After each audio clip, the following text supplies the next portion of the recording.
justos. Hay salmos 100% mesiánicos, es decir, salmos que apuntan a la vida del Señor Jesucristo. Por ejemplo, un salmo que describe los sufrimientos de Cristo en la cruz, el 22.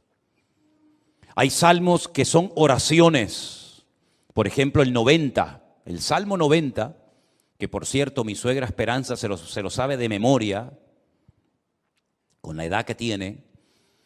Es una oración que hizo Moisés, y esa oración de Moisés la tenemos en la Biblia, ¿verdad? Señor, tú has sido nuestro refugio de generación en generación, antes que los montes nacieran y fueran formados la tierra, ¿verdad? Ese es el Salmo 90. Tenemos el más extenso, el capítulo más extenso de la Biblia, el 119, el que todos ustedes saben de memoria, ¿verdad? El más pequeñito, el 117, que es la letra de una antigua canción que cuando yo me convertí se cantaba mucho esa alabanza, pero ya como que se ha olvidado.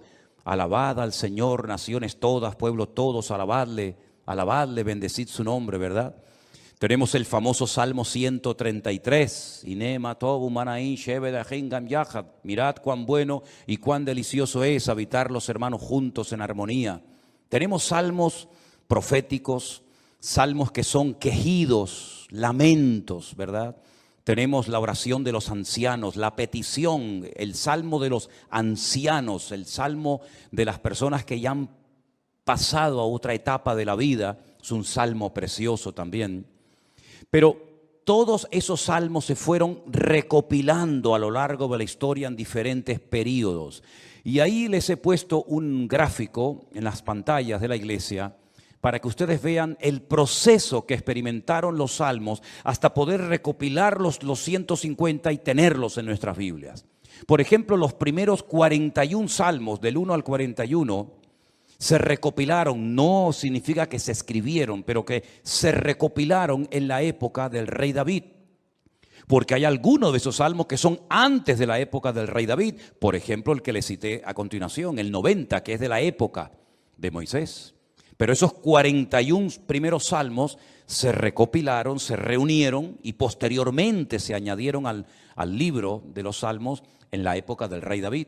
Otros salmos, por ejemplo, del 42 al 72 y del 73 al 89, se recopilaron en los tiempos de esos dos grandes reyes de Judá, los reyes del sur. Estos dos reyes fueron extraordinarios, Ezequías y Josías. Ezequías fue aquel rey que decidió meter el agua por debajo de Jerusalén para que si fuera sitiada, si los enemigos atacaban Jerusalén, no les cortaran el suministro de agua y se murieran de sed, esperando fuera los enemigos que Israel se rindiera. Todavía ese túnel subterráneo, esos túneles, mejor dicho, porque son varios, que llevan el agua por debajo de Jerusalén, todavía hoy en día se pueden visitar. Son los túneles que conectan la antigua ciudad de Jerusalén con el famoso estanque de Siloé. Y uno de ellos todavía recoge agua de lluvia y se puede pasar por él, incluso mojándose, el otro no. Y el rey Josías fue un rey muy utilizado, un hombre, un instrumento tremendo en las manos del Señor. Fue aquel rey que, cuando le dijeron hemos descubierto el libro de la Torá, el libro de la ley en el templo que estaba abandonado, hace una serie de reformas extraordinarias que hacía muchísimo tiempo que Israel las necesitaba.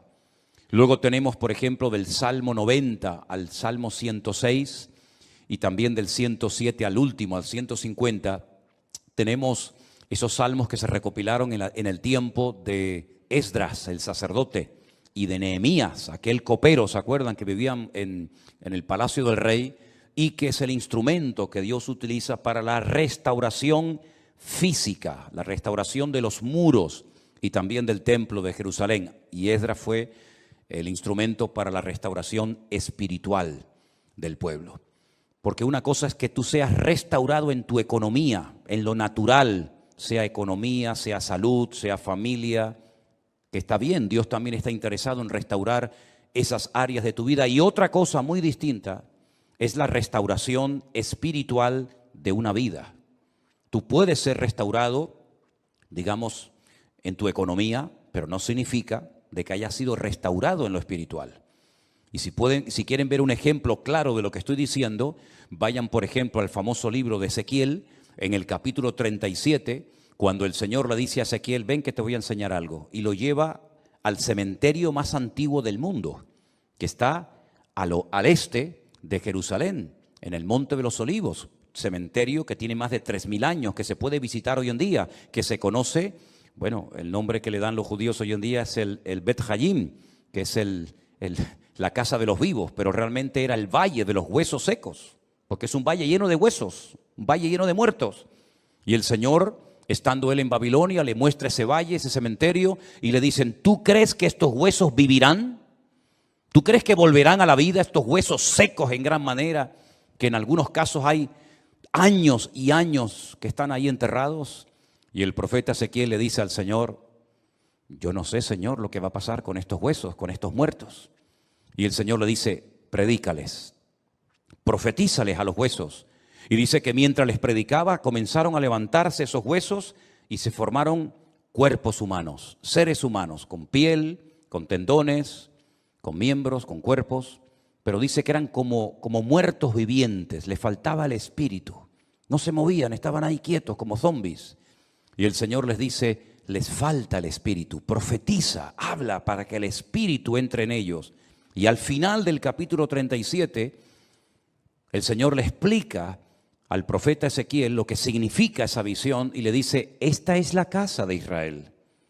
Estos son los hijos de Israel, que van a experimentar un resurgir como pueblo, como nación, una restauración nacional, que en los tiempos de Ezequiel era impensable, pero que nosotros sabemos que se ha producido en el siglo XX, en mayo de 1948, los huesos secos, esparcidos por todas las naciones de la tierra, se levantaron en un solo día como pueblo, y ahí están, con su himno, con su bandera, con su tierra, con su capital. Pero la restauración espiritual aún no se ha producido. Todavía falta la restauración más importante del pueblo de Israel, y es la restauración espiritual que se va a producir cuando ellos reconozcan a Yeshua HaMashiach como el verdadero Mesías, Mesías que traspasaron, Mesías que rechazaron, pero que verán algún día que era el verdadero Mesías. En los Salmos encontramos mucha información acerca de la restauración nacional y espiritual del pueblo de Israel.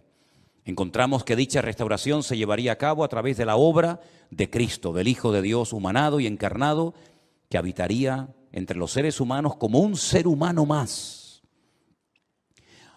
En los Salmos también encontramos al principio mucha información acerca del tipo de salmo que vamos a leer. Por ejemplo, hay salmos que en la parte de arriba pone Mictán. ¿Lo habéis visto alguna vez? Mictán. Y uno dice, ¿y eso qué significa? Mictán es una enseñanza profunda. Un salmo que ponga arriba como título Mictán es una enseñanza a tener en cuenta. Es una sabiduría expuesta por escrito para que el que la lea, el que la reciba, el que la cante, sepa que está cantando verdades muy profundas que nacen del corazón de Dios. Hay salmos que, por ejemplo, pone Salmo de Segilot, y significa que es un salmo que se tenía que tocar con instrumentos de cuerda, porque no todos los salmos se tocaban con instrumentos de cuerda, había otros que eran de percusión y otros de viento.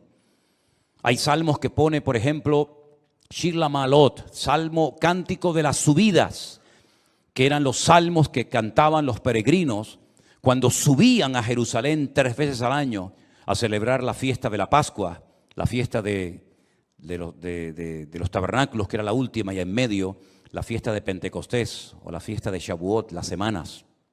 Y también algunos creen que había escalones en el templo de Jerusalén donde se ponía el coro, y esos salmos de las subidas desde allí los cantaban.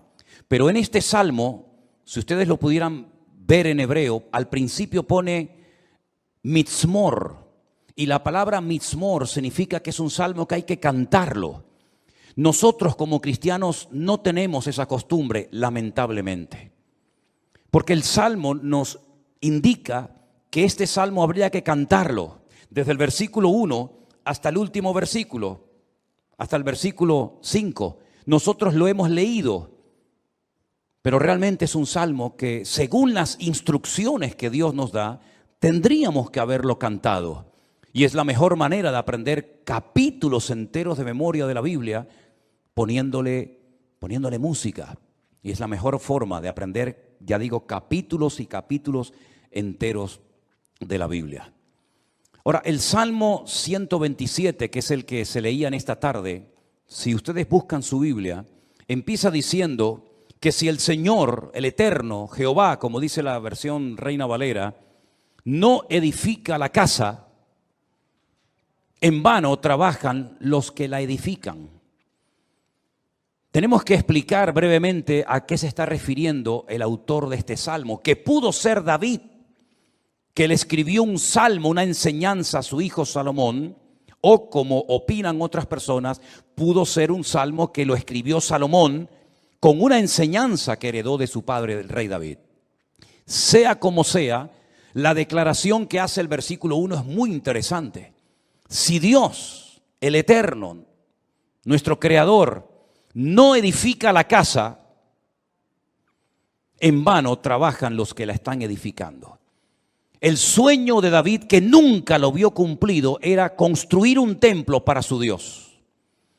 Dios nunca le dijo a David que lo hiciera, pero nació en el corazón de David el anhelo, el deseo de tener una casa, un templo, sobre todo para que el arca de la alianza, que tenemos ahí en la entrada de la iglesia como una réplica, para que ustedes pudieran ver el tamaño original que tenía el arca de la alianza en aquellos tiempos, en vez de estar debajo de una lona, debajo de una tienda de campaña, pudiera estar en un templo bonito, grande, bien decorado, espacioso, etcétera, etcétera. Ese era el sueño de David, pero nunca lo vio cumplido, porque el profeta Natán le dijo que él no tenía el aval, el respaldo de Dios, el permiso del Señor para construir dicho templo. Ese templo solamente podía ser levantado en un lugar. No podía ser levantado en cualquier parte, sino encima de lo alto de un monte llamado el monte Moriah. Es una palabra compuesta, el lugar donde Dios me enseña. Moriah viene de maestro, Moré, Morá, Morim, Morot, y ya es el diminutivo del nombre de Dios. El monte donde Dios es mi maestro, el monte donde Dios me enseña y me instruye, ¿verdad? En ese monte vivía un señor llamado Arauna, que era un jebuseo, los antiguos habitantes de Jerusalén. Y allí sube el rey David. Y entonces dice la Biblia que allí ofrece un sacrificio, cuando había muerte por todas partes, por un pecado que, como bien saben ustedes, el rey David había cometido.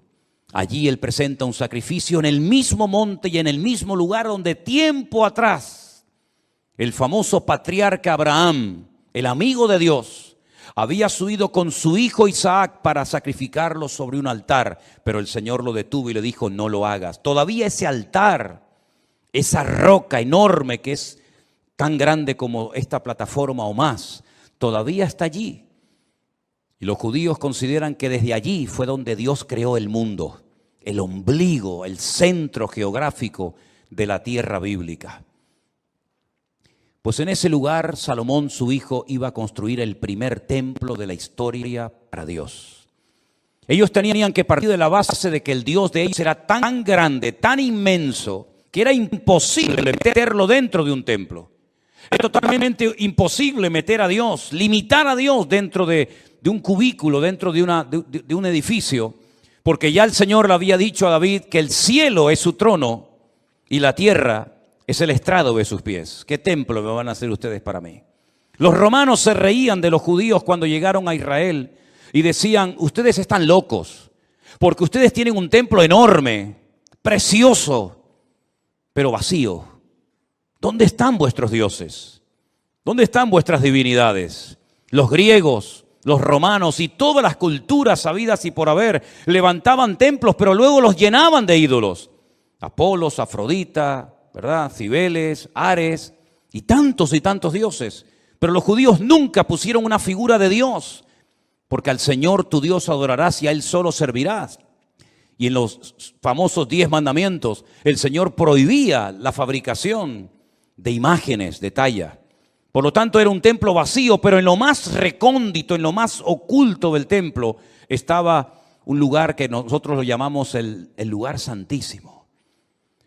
donde estaba el arca de la alianza.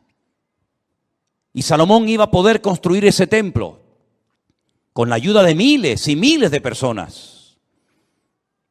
Y podía estar tranquilo de que nadie le iba a atacar, porque su padre había estado durante años sometiendo a todas las naciones vecinas para que su hijo en tiempos de paz y de prosperidad pudiera construir el templo de Jerusalén. Lo tenía todo. El padre le dio los planos. El padre le escribió 77 letras de canciones que las tenemos en la Biblia, los famosos salmos de David, para que pudieran cantar. Inventó instrumentos musicales, le dio oro, piedras preciosas, madera, plata, bronce, lo tenía absolutamente todo. Y además Salomón hizo un pacto con el faraón, que eran expertos en aquella época en la fabricación de megaestructuras, porque los judíos nunca habían hecho un edificio tan grande, y mucho menos para Dios. Cómo levantar aquellas piedras, subirlas a aquel monte, colocarlas una encima de la otra. Aquellas columnas, más de 70 columnas exactamente, de una pieza. Cómo iban a levantarlas, ponerlas a nivel para que aquella casa no se cayera.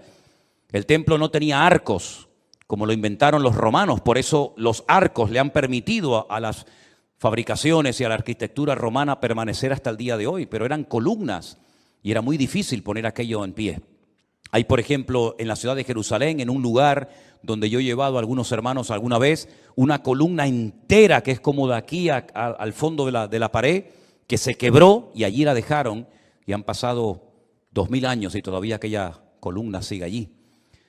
Él hizo un pacto con el faraón, se casó con su hija, hizo un pacto de no agresión. De hecho, su hija se murió en Jerusalén, y hay en el torrente de Cedrón hay una pirámide pequeñita, recordando que allí está enterrada una mujer de origen egipcio, porque ella murió en Jerusalén. Y el faraón le ayudó a construir aquel hermoso templo. Pero Salomón sabía perfectamente que él podía tener el oro, la plata, los albañiles, los carpinteros, los canteros, absolutamente todo. Incluso había naciones que todos los años le traían, curiosamente, 666 talentos de oro. Multiplique 666 por 45, era una barbaridad de kilos de oro para ayudarle. Venían personas de todos los continentes de la tierra, unos le traían marfil, otros le traían diamantes, otros le traían de todo. Pero él sabía que aunque lo tenía humanamente hablando todo, sin el respaldo, sin la ayuda del Señor, aquel templo nunca se iba a poder levantar. Y aquí hay una primera lección que tenemos que interiorizar nosotros como cristianos en el día de hoy. Nosotros nos podemos esforzar mucho, y de hecho el esfuerzo forma parte de la vida cristiana. Esfuérzate y sé valiente, le decía el Señor a Josué, ¿verdad? Josué capítulo 1. Esfuérzate y pelea, le decía el apóstol Pablo a Timoteo. Pero por mucho que nos esforcemos, por mucho que trabajemos, por mucho que madruguemos o por mucho que trasnochemos, sin el respaldo, sin el favor de Dios, todo lo que hagamos no sirve absolutamente para nada. ¿Cuántos dicen amén? Algunos creen que por trabajar más van a ganar más, y se equivocan, porque la Biblia no enseña que para ganar más hay que trabajar más. Si usted quiere ganar más, no haga eso, porque lo está haciendo al revés. Si usted quiere ganar más, yo después le digo lo que tiene que hacer, pero no trabajes más para ganar más, porque vas a ganar menos y te vas a terminar agotando. Porque la Biblia dice en el Salmo que hemos leído que si el Señor no edifica la casa, en vano. Y esa palabra en vano, esa expresión en hebreo, en vano, significa para que no llegues al agotamiento físico y mental. ¿Qué les parece? Para que no llegues a un momento que digas, ya no aguanto más, estoy reventado, estoy cansado. Llego el fin de semana, quiero descansar, y el lunes voy igual de cansado, peor. Y vas acumulando cansancio, y durante la noche no duermes. Cuando dice el Salmo 27 que una de las bendiciones de Dios es poder dormir tranquilamente por la noche. Dice que a sus amados el Señor les dará el sueño. Y hay muchas personas que darían cualquier cosa con tal de poder dormir en paz, como nosotros, los hijos de Dios, que hemos aprendido a depender y a descansar en el Señor, podemos dormir en paz. ¿Cuántos dicen amén? No sé por qué nos han hecho últimamente a Elena y a mí una pregunta, me la hacen de vez en cuando, por internet, por WhatsApp, por correos, incluso hasta en persona. ¿Ustedes están durmiendo bien? Y preguntamos, ¿y por qué nos hacen esa pregunta? Sino pues con todo lo que tienen, todo el jaleo de atender gente de aquí y llamar, ¿ustedes duermen bien? Y la respuesta de Elena siempre es la misma: dormimos perfectamente.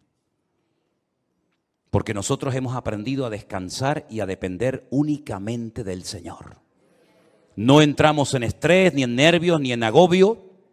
No perdemos la paz absolutamente por nada. ¿Por qué? Porque la obra no depende de nosotros. La obra depende del dueño, de la cabeza. Y el dueño y la cabeza es nuestro Señor Jesucristo.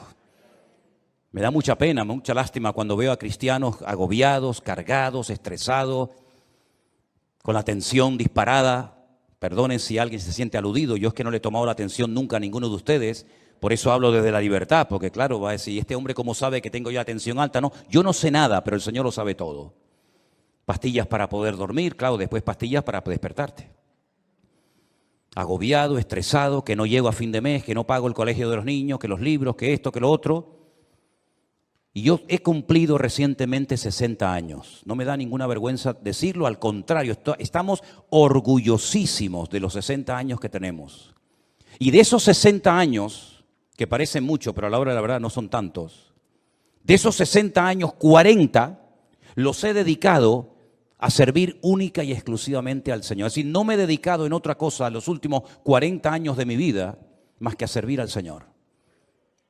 Con iglesias pequeñas, con iglesias grandes, con escasez, con abundancia, con mucha gente, con poca gente o con ninguna gente.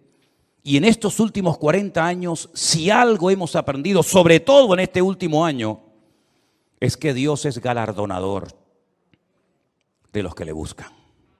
Y cuando más difícil estaba todo, y cuando humanamente hablando era imposible que esto siguiera adelante, el Señor sin manos nos dio una cachetada de amor, mostrándonos y enseñándonos que Él es el que edifica su casa y su obra, y no nosotros.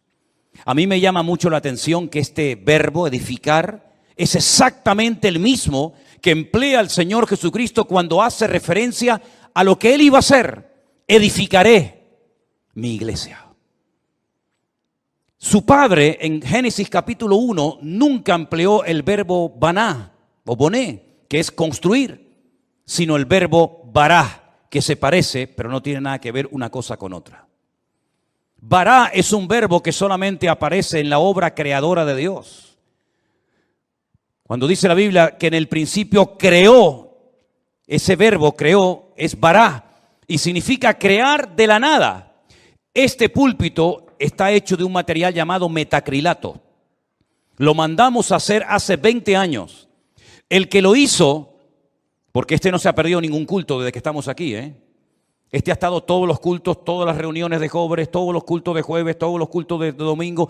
Este que está aquí, o esto que está aquí, ha estado siempre aquí. Pero el que lo hizo, no lo creó, lo hizo utilizando una materia prima, metacrilato. Y el púlpito que tenemos en la iglesia del Puerto de la Cruz es de madera. Y alguien lo hizo, no lo creó, utilizando la materia prima de la madera. Pero el verbo bará en Génesis capítulo 1 es crear de la nada. ¿Y cómo Dios creó sin utilizar materia prima? Sin utilizar tierra, sin utilizar piedra, sin utilizar madera, con el poder de su palabra. Dijo Dios, sea la luz, y fue la luz. Y dijo Dios, y todo lo que Dios decía se materializaba por el poder de su palabra. Pero curiosamente el Hijo, cuando viene a este mundo hace 2000 años, Él no dijo, crearé mi iglesia de la nada. No dijo eso, sino dijo, edificaré. Y si juntamos, y tenéis memoria para recordar esto, el Salmo 127 dice Salomón, si Dios no edifica esta casa, en vano estamos trabajando nosotros aquí. Estamos perdiendo el tiempo. Nos estamos desgastando. Vamos a llegar a la extenuación, al agotamiento, si Dios no respalda esta obra. Porque Él sabía que esa obra no dependía de sus obreros, de su sabiduría, que era mucha y la tenía, de su dinero, que era mucho y lo tenía. Él sabía que aquella casa no era una casa particular, no era una sinagoga, no era un colegio. Era la casa de Dios. Y la casa de Dios solamente se podía utilizar esa palabra, esa expresión para hacer referencia al templo. Yo sé que hay gente que dice, hermanos, bienvenidos a la casa de Dios. Está mal dicho eso. Porque esto no es la casa de Dios. Esto es un local donde se reúne la iglesia, pero esto no es la casa de Dios. Dios no vive aquí. Si esto fuera la casa de Dios, yo no me voy de aquí ni a palos. ¿Cómo me voy a ir de aquí si mi Dios vive aquí? ¿A dónde me voy a ir? Nos tendríamos que venir a vivir aquí.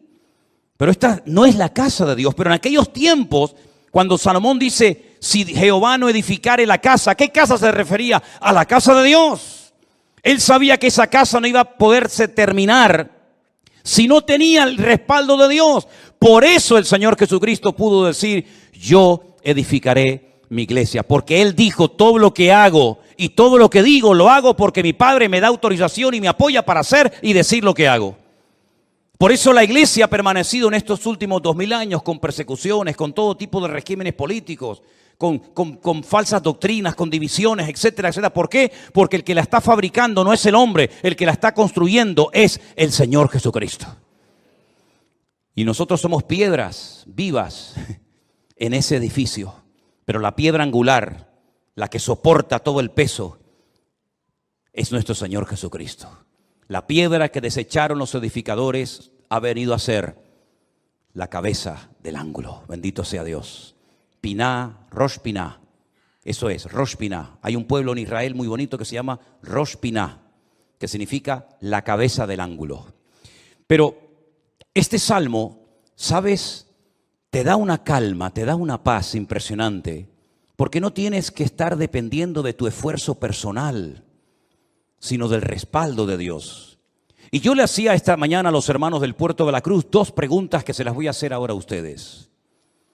¿Dios está respaldando lo que estás haciendo? Piensa bien, ¿eh? Todos no vamos a ser pastores, todos no van a ser predicadores, evidentemente. Pero todos y cada uno de ustedes, de nosotros, nos dedicaremos en la vida a algo. Pero mi pregunta es, ¿a eso a lo que hoy por hoy te estás dedicando, tú notas en tu vida el favor de Dios, el respaldo de Dios? Si la respuesta es sí, yo siento que en mi profesión, en mi carrera, en mis estudios, en mi trabajo, yo siento y noto que el respaldo, que la bendición de Dios está conmigo. Gloria a Dios, no sabes cuánto me alegro, hermano. Pero si la respuesta es no, entonces, ¿por qué lo estás haciendo? Si sabes que Dios no te ha mandado a hacer lo que estás haciendo, ¿cómo te atreves a hacerlo? Porque la segunda pregunta que les iba a hacer es, ¿por qué estás haciendo lo que estás haciendo? ¿Para ganar un sueldo? Es decir, ¿tú sabes que no estás haciendo lo que Dios quiere? Esa no es la voluntad perfecta de Dios para tu vida, pero igualmente lo haces.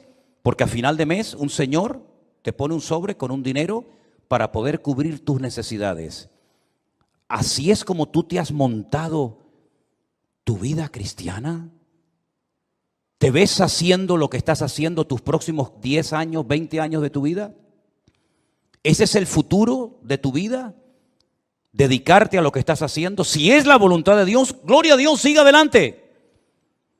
Pero como la vida es tan corta y cuando te des cuenta pasó, ¿cómo hay creyentes que se han dedicado toda la vida a hacer lo que saben que no era la voluntad de Dios perfecta para ellos, pero al fin y al cabo lo hacían para al final de mes recibir un sobrecito con un hueso que te daba un señor que le sobraba de todo, que a veces no te pagaba lo que tú merecías por haber trabajado tanto, pero dependías de él hasta para poder poner un poco de gasolina a tu coche o hacer una compra en un supermercado? Para eso murió el Hijo de Dios en una cruz, para que viviéramos como la gente del mundo, sin marcar una diferencia y sin demostrarle al mundo que Dios nos enseñó a nosotros en su palabra un estilo de vida diferente. Yo te voy a confesar algo que probablemente es la primera vez en mi vida que voy a decir en público. Yo no sé si en algún momento, en alguna iglesia, en alguna predicación, desde los 19 años que estoy sirviendo al Señor, yo he dicho alguna vez esto que voy a decir ahora. Esto sería como dicen en televisión, esto es una primicia. ¿Tú sabes cuál era la preocupación, la gran pregunta que yo tenía en el tercer año de escuela bíblica, de seminario, cuando yo estaba a punto de salir? ¿Sabes cuál era mi pregunta? ¿De qué voy a vivir? Porque yo no quería volver a la casa de mis padres. Porque yo le había dicho a mi padre que el Señor me había llamado. Y cuando él me preguntaba, ¿de qué vas a vivir? No había iglesias por ninguna parte. Hoy en día hay iglesias por todas partes. Pero en aquellos años, hace 40 años, no había iglesias prácticamente por ninguna parte. Eran contadas con los dedos de una mano las iglesias que, por ejemplo, había en Tenerife. Muchas de las iglesias que ustedes conocen o han visitado, o a lo mejor han estado, no existían. Las iglesias eran de 10, 15 personas. Había muy poca gente, un culto de jóvenes con 5, 6 jóvenes. Era un avivamiento. No había prácticamente nada y la pregunta que yo tenía en aquellos años era, ¿de qué voy a vivir? Porque no quiero volver otra vez a vivir en la casa de mis padres. Porque sería entonces darle la razón al viejo de que me equivoqué. Y al fin y al cabo tengo que volver a vivir con ellos hasta para poder comprarme un par de zapatos. Pero casi la última semana de estudiar en aquella escuela bíblica en Las Palmas, en un piso allí cerca de las playas de las canteras, llegó un misionero, como eso ya les he contado en otras ocasiones, y me pidió que viniera aquí a Tenerife a echarle una mano en la obra. Y desde ese día, el 31 de mayo me gradué. Mayo tiene, desde el 1 de junio de 1981. ¿Qué día es hoy? ¿Cuál? 31 de octubre, fíjate. Desde el 1 de junio de 1981 hasta el 31 de octubre del 2021, yo no he hecho otra cosa en mi vida más que servir al Señor. Me pude casar, pudimos viajar, hemos fundado iglesias en algunos lugares. Y estamos disfrutando de la obra del Señor como nunca jamás en la vida habíamos soñado. Sabemos lo que es estar sentado en una cama con una libreta, con una calculadora, sacando los gastos del mes y diciendo, no llegamos, no llegamos, no llegamos. Pero también sabemos lo que es, el Señor es mi pastor y nada me faltará. Hemos aprendido a vivir en escasez como no te imaginas. Y hemos aprendido a vivir en abundancia. Hemos aprendido a dormir en cualquier lugar. Porque el Señor nos ha mostrado de que cuando una persona es capaz de hacer un mínimo gesto por el Señor respalda y bendice la vida de esa persona. Y tengo un temor tremendo en mi corazón por toda la manera como el Señor nos está bendiciendo y abriendo puertas en todas partes. Porque sabemos perfectamente que no es por nuestros méritos. No es por nuestros méritos. Quiero decirles que cuando muchos de ustedes vinieron a esta iglesia, nosotros ya hacía años que estábamos aquí. Hacía años que estábamos en este lugar. Y el Señor ha ido edificando poco a poco su obra. Y hoy en día podemos hablar para la gloria del Señor de miles y miles de personas que en todas partes del mundo, muchos de ellos han conocido al Señor Jesucristo como su Señor y Salvador personal en este último tiempo. Anoche tenía una reunión por Zoom con todos los hombres de la iglesia virtual del grupo número 2, gente con más de 80 años. Dándole gracias al Señor porque en la recta final de su vida, como ellos mismos decían, han conocido el Evangelio del Señor Jesucristo y tienen un hambre por conocer más y más de la palabra que a mí realmente me deja sorprendido todo lo que el Señor está haciendo. Yo quiero decirles a todos y a cada uno de ustedes que yo también tuve tu edad y estuvimos dispuestos cuando éramos jóvenes, recién casados con 21 años, a pagar un precio. Y nos llamaron locos. Los pastores nos reunían de vez en cuando y nos decían, estáis locos. ¿Cómo sois capaces de ir con una niña pequeña como era Priscila en aquellos años a un país tan lejos, sin conocer prácticamente a nadie, a vivir por fe? Pero cuando el Señor edifica su obra y cuando el Señor respalda su obra, no hay impedimento que pueda frenar la vida de un hijo y de una hija de Dios. Y yo quiero desafiarte a que tú pierdas el miedo, porque si de algo a mí me ha servido el Salmo 127 es a perder el miedo. Si Anderson, que está conectado al liderazgo y a los coordinadores de la iglesia virtual número 1, les hablara acerca de lo que cuesta, del presupuesto enorme que cuesta el hacer todas las actividades, nos quedaríamos con la boca abierta. Pero el Señor ha suplido de una forma increíble, porque el Señor es galardonador de los que le buscan, y cuando Él edifica la casa, no hay nada ni nadie que la pueda detener. Fíjate que en el Salmo 121, si te das cuenta, habla de la casa de Dios, es decir, lo principal, la obra de Dios, nada ni nadie la va a detener. Pero en segundo lugar, habla de la ciudad. Si Jehová no guardare la ciudad, en vano vela la guardia. Este versículo, cada vez que me tocaba a mí guardia en el ejército, y te daban todas las balas y la metralleta y el armamento para estar de guardia, yo siempre lo decía en alta voz: si el Señor no guardare la ciudad, en vano vela la guardia. Porque todo lo que hagamos, todo tu esfuerzo personal, y que conste, quiero dejar bien claro, por favor, hermano, que el Salmo 127 no es un salmo que apoya al perezoso, al vago, al negligente. No, al contrario. El esfuerzo forma parte de una vida cristiana normal, pero todo nuestro esfuerzo, nuestro sudor, nuestro trabajo no sirve de nada si el Señor no respalda lo que estamos haciendo para Él. Absolutamente de nada. Luego es un golpe al ego del hombre, porque la gloria no me la llevo yo. Yo he sido el que he edificado, como decía Salomón, Nabucodonosor, ¿se acuerdan? Yo fui el que levanté la gran Babilonia. Y al final tuvo 7 años viviendo en un monte como un animal, para que el Señor pudiera arrancar de su corazón la arrogancia y el orgullo. Porque una persona arrogante, acomplejada u orgullosa no es digna de estar sirviendo al Señor. Una persona con orgullo, una persona que se le sube a la cabeza lo que tiene, lo que es o lo que hace, es una persona que no está capacitada para estar al frente de una obra. Por eso a mí me da alegría ver al hombre más sabio de la tierra, a uno de los hombres más ricos del mundo, como era Salomón, que cuando la reina de Saba vino y lo visitó, le dijo: lo que me contaron no es ni el 1% de lo que ven mis ojos. Que él reconozca que el éxito de aquella obra no estaba en él, sino estaba en su Dios. Y nosotros tenemos que aprender hoy más que nunca, que tenemos que aprender a depender de Dios.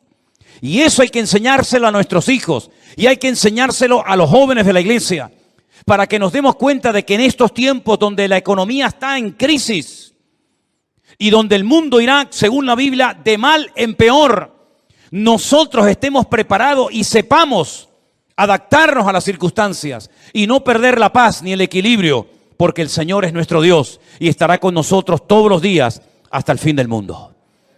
Madrugar y trasnochar sin el respaldo de Dios no sirve.